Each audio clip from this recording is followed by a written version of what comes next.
કડોદરામાં GIDC પોલીસે bullet train પ્રોજેક્ટમાંથી cable ચોરી કરનાર 2 આરોપીઓને મુદ્દામાલ સાથે ગણતરીના કલાકોમાં ઝડપી પાડ્યા છે. આ ચોરી અંત્રોલી ગામ પાસે ચાલી રહેલા national high speed rail corporation લિમિટેડના સ્ટેશન વિસ્તારમાં થઈ હતી. ગત તારીખ 22 ફેબ્રુઆરી 2026ના રોજ બપોરે આશરે 2 વાગ્યે ખુલ્લી જગ્યામાંથી ઇલેક્ટ્રિકલ વિભાગના આરઆર કંપનીના કુલ 779.5 મીટર વાયરની ચોરી થઈ હતી. ચોરાયેલા વાયરની અંદાજિત કિંમત રૂપિયા 36,124 જેટલી હતી. આ અંગે અજાણ્યા ઇસમો વિરુદ્ધ ગુનો નોંધવામાં આવ્યો હતો. ગુનાની તપાસ દરમિયાન police sub inspector ML Ramani અને તેમના સ્ટાફે નિયોલગામ સેઢાવ રોડ વિસ્તારના સીસીટીવી કેમેરા અને ટેકનિકલ સોર્સના આધારે બાતમી મેળવી હતી.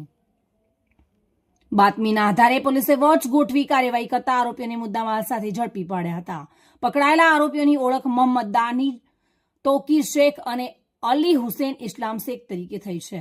બંને હાલ નિયોલ ગામના રહેવાસી છે. સુનિલ ગાંજાવાલા સાથે bureau report, today Gujarati news.